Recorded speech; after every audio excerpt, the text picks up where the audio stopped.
Hello friends, welcome to Dhatri commerce classes. ಈ ವಿಡಿಯೋದಲ್ಲಿ ನಾನು NET ಮತ್ತು KCETಗೆ ಸಬ್ಜೆಕ್ಟ್ ಪೇಪರ್ ಕಾಮರ್ಸ್ಗೆ ಯೂನಿಟ್ 2 ಅಕೌಂಟಿಂಗ್ ಆ್ಯಂಡ್ ಆಡಿಟಿಂಗ್, ಅದರಲ್ಲಿ ಫಸ್ಟ್ ಚಾಪ್ಟರ್ ಆಗಿದೆ. Second chapter partnership accounts.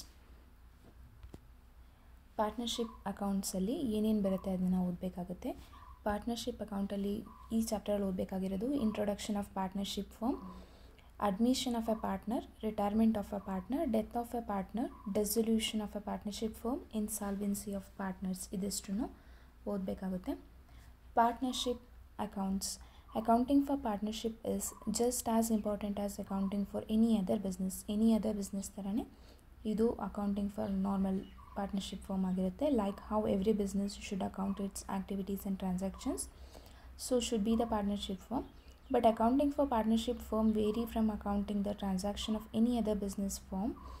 Before understanding the treatment of accounting of partnership firm, it is important to know all fundamentals of partnership. Partnership accounts andre partnership firm andre one or two person or more than two persons ಸೇರಿಬಿಟ್ಟು ಒಂದು ಫರ್ಮ್ನ start ಮಾಡಿ run ಮಾಡೋದನ್ನು partnership firm ಅಂತ ಕರಿತೀವಿ. ಅದರಲ್ಲಿ ನಡೆಯೋ ಟ್ರಾನ್ಸಾಕ್ಷನ್ಸ್ನ ಹೇಗೆ account ಮಾಡೋದನ್ನು partnership account ಮಾಡೋದು ಅನ್ನೋದನ್ನು ಪಾರ್ಟ್ನರ್ಶಿಪ್ ಅಕೌಂಟ್ಸ್ ನಮಗೆ ತಿಳಿಸ್ಕೊಡುತ್ತೆ. ಸೊ ಇದರಲ್ಲಿ ಅಡ್ಮಿಷನ್ ಆಫ್ ಎ ಪಾರ್ಟ್ನರಲ್ಲಿ ಏನೇನು ಓದಬೇಕು ಅಂದರೆ, admission of a partner is one of the modes of reconstituting the firm and which existing partnership firm comes to an end and new one between all partners including incoming partner is formed. ಅಂದರೆ admitting one more partner to the existing firm. ಅಂದರೆ for example ಇವಾಗ X and Y R running A business. X and Y ಅನ್ನೋ partners ಒಂದು business ಮಾಡ್ತಿದ್ದಾರೆ ಅಂದರೆ Z ಅನ್ನೋ ಪಾರ್ಟ್ನರ್ನ ಮತ್ತೆ ಹೊಸದಾಗಿ ಅಡ್ಮಿಟ್ ಮಾಡಿಕೊಂಡು ಅವರಿಗೆ ಶೇರಲ್ಲಿ ಪಾರ್ಟ್ನ ಕೊಟ್ಬಿಟ್ಟು ಕ್ಯಾಪಿಟಲ್ ಇಸ್ಕೊಂಡು ಫರ್ಮ್ನ ಕಂಟಿನ್ಯೂ ಮಾಡೋದನ್ನು ಅಡ್ಮಿಷನ್ ಆಫ್ ಎ ಪಾರ್ಟ್ನರ್ ಅಂತೀವಿ. This incoming partner or newly admitted partner will receive the share equal to sacrifice made by the existing partner and this new partner will compensate for that to the existing partner by bringing goodwill or premium for goodwill. New partner ಏನೇನು ತರ್ತಾನೆ ಅಂದರೆ capital ತರಬೇಕು ಮತ್ತು goodwill or goodwill ಪ್ರೀಮಿಯಮ್ನ ತೊಗೊಂಡು ಬರಬೇಕಾಗುತ್ತೆ. He will receive the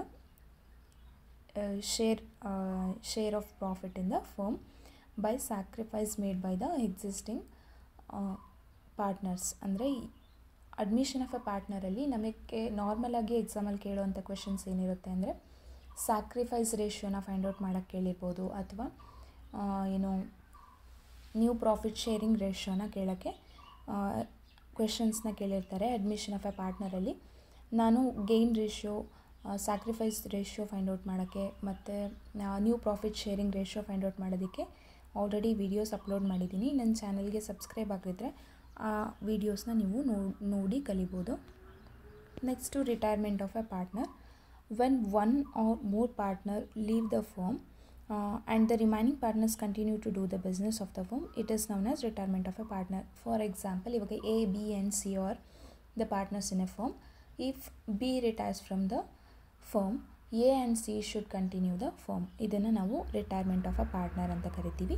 Dus due to some reasons like old age ಆಗಿರೋದ್ರಿಂದ, ಅಥವಾ ಪೂರ್ ಹೆಲ್ತ್ ಕಂಡೀಷನ್ ಇದ್ದಾಗ, ಸ್ಟೇನ್ ರಿಲೇಷನ್ಶಿಪ್ ಇದ್ದಾಗ, ಅಥವಾ ಏನು ಮಿಸ್ಅಂಡರ್ಸ್ಟ್ಯಾಂಡಿಂಗ್ ಇದ್ದಾಗ ಒಬ್ಬ existing partner decide to retire from the partnership, he himself retire from the partnership firm, ಅದನ್ನು retirement of a partner ಅಂತ ಕರಿತೀವಿ. Due to retirement the existing partner comes to an end and the remaining partners from a new agreement and the partnership firm is reconstituted with new terms and conditions. New terms and conditions in the two partners, existing partners, adana continue ಮಾಡ್ತಾರೆ. At the time of retirement, the retirement partners claim is settled. ಅಂದರೆ ಅವ್ರ part of profit ಏನಿರುತ್ತೆ, capital ಏನಿರುತ್ತೆ ಅದನ್ನು repay ಮಾಡಬೇಕಾಗುತ್ತೆ. Next, death of a partner. On the death of a partner, the accounting treatment regarding goodwill, revaluation of assets and reassessment of liabilities, accumulated reserves and undistributed profits as similar as to that of retirement of a partner. Same retirement of a partner ಅಲ್ಲಿ ಏನಿರುತ್ತೆ procedure ಅದೇ ಥರನೇ ಇರುತ್ತೆ. ಅದರಲ್ಲಿ retire ಆಗ್ತಾರೆ, ಇದರಲ್ಲಿ death of a partner ಆಗ್ತಾರೆ. Settlement procedure same ಇರುತ್ತೆ. ರಿವ್ಯಾಲ್ಯೂಯೇಷನ್ ಆಫ್ ಅಸೆಟ್ಸ್ ಮತ್ತು reassessment of liabilities, capital reserve ಎಲ್ಲನೂ ಸೇಮ್ ಆಗಿರುತ್ತೆ. When the partner dies, the amount payable to him or her is paid to his representatives. ಯಾರಾದರೂ ಅವ್ರ family members ಯಾರು ಇರ್ತಾರಲ್ಲ, representatives, ಅವರಿಗೆ ಕೊಡಬೇಕಾಗುತ್ತೆ. ಡಿಸಲ್ಯೂಷನ್ ಆಫ್ ಪಾರ್ಟ್ನರ್ಶಿಪ್ ಫಾರ್ಮ್ ಅಂದರೆ discontinuance of relationship among the partners, ಅಂದರೆ ಡಿಸ್ಕಂಟಿನ್ಯೂ ಮಾಡೋದು ಫಾರ್ಮ್ನ ಡಿಸಲ್ಯೂಷನ್ ಅಂತ ಕರಿತೀವಿ. Section 39 of the partnership act 1932 provides that the dissolution of partnership between all the partners of the firm is called dissolution of the firm. It implies complete breakdown of the relationship of partnership between all the partners. Business activity comes to an end. Firm's books of accounts are closed, assets are released, liabilities are paid off or settled, and partners' claims are also settled. Business books of ಅಕೌಂಟ್ಸ್ನ close ಮಾಡಿ, ಅಸೆಟ್ಸ್ನ realise ಮಾಡಿ, ಲಯಬಿಲಿಟೀಸ್ನ pay ಮಾಡಿ, ಪಾರ್ಟ್ನರ್ಸ್ಗೆ ಏನೇನು claims ಬರುತ್ತೆ ಅದನ್ನು settle ಮಾಡ್ತಾರೆ resolution ಆದಾಗ. ಇನ್ಸಾಲ್ವೆನ್ಸಿ ಆಫ್ ಪಾರ್ಟ್ನರ್ಸ್ ಅಂದರೆ insolvency of partner is a situation in which the partners is unable to pay the amount due to him. For example, ಇವಾಗ A, B ಆ್ಯಂಡ್ C ಇರ್ತಾರೆ.